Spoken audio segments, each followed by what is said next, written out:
That's a retard. Magnetos, e-gas. Make sure it's in neutral.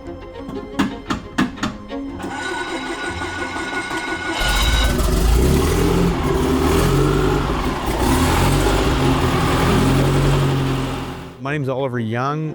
Behind us is a 1927 blower Bentley that we've just basically built from scratch. We started with a frame and a few critical components. And over a 2.5-year period with some friends in the UK, we put this car together, and we actually drove it the other day for the first time, which was fantastic. You know, I had my first car when I was 14.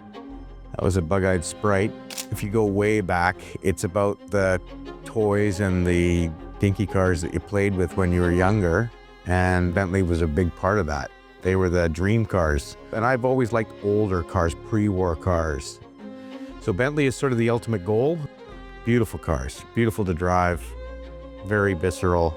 Through sort of a network of friends and people we know in the UK, we sort of put the word out that we were looking for what they call a kit of parts, something to start with. And a friend of ours named Tim Cresswell in Northern England had some pieces to make up a car. We collected most of what we needed around the countryside, and there's a great website called Pre-War Car, which we've utilized a lot, and a lot of friends have helped us find the critical parts that we need to do it. A lot of them parts are reproduction because you just can't get them. But Bentley is so well supported in England that you can almost build a car from scratch if you wanted. Bentley Motors has just finished a continuation series of the blower. And so there's a lot of small cottage businesses there producing these parts, and they were very, very helpful to us when we were starting this journey and finishing it off, yeah. If I was to describe what we started with, it was basically 2 frame rails, some brake drums and a few brake rods. I think we got a gearbox. We got the rear axle. That was about it, not a lot more. And then we just started collecting the balance of what we needed. And there's some fantastic companies in the UK that support this.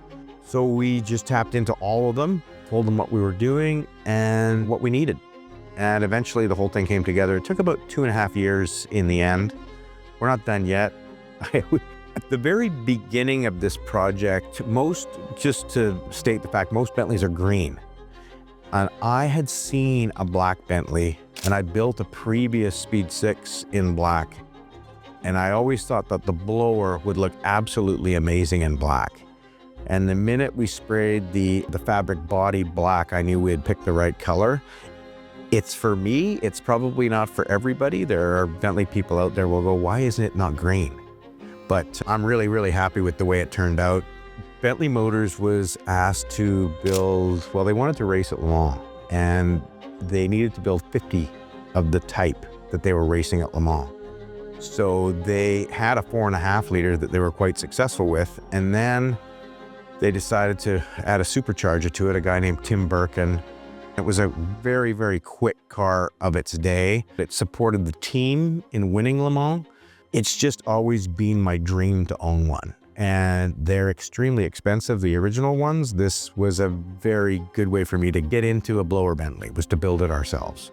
And it's worked out great. This is 1927, which is, you know, a little beyond sort of the transition from horses to cars, but they were still carriage builders per se, and they built all the bodies out of ash, you know, wood. And then they covered them in either aluminum or Rexine. And then they painted the Rexine. Some of them actually, earlier ones were covered in leather. It's a bit like an old aircraft, they cover it in fabric. So the wood frame on fabric sitting on a massive steel chassis. Who hangs a 45-gallon fuel tank off the back of the car? They didn't worry about traffic jams, people rear-ending you back then. That being said, the mileage is not fantastic. I think it's somewhere between 6 and 12 miles a gallon. So 45 gallons is not gonna get you that far, but it's a lot of weight to hang off the back of the car. But with the supercharged cars, you've got the supercharger on the front. Steering it is quite interesting.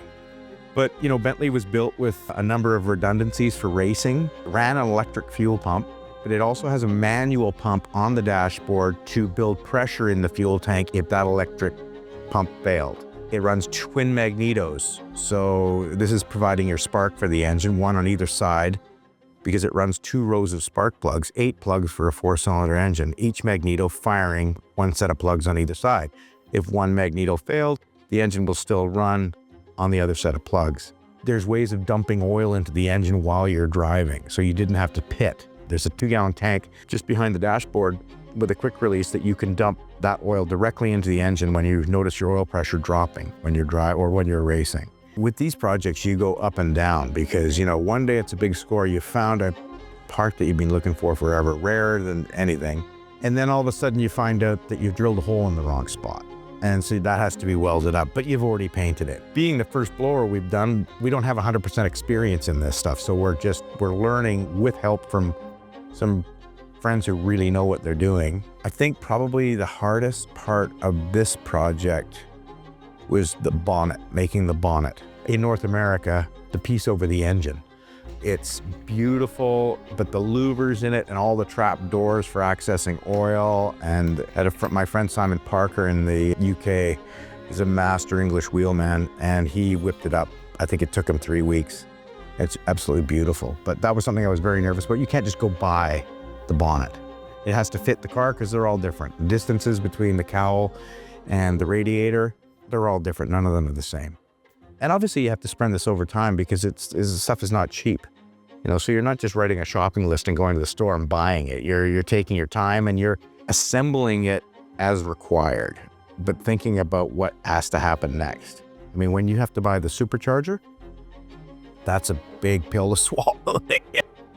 They're not cheap, and it takes a long time to build it. There's a few pieces on these Bentleys that are expensive. And so, you know, if you don't have the ability to write the check all at once, you have to plan for it, which, you know, I'm not building a Supercharger myself. I'm good at making some small parts and things like that. The Supercharger is extremely expensive. The carburetors are extremely expensive, and the intake manifold and complete piping, clamps, all that stuff adds up. So that portion of the project we took a long time to deal with. Building that in 2.5 years from what we had is quick. I think we did it well.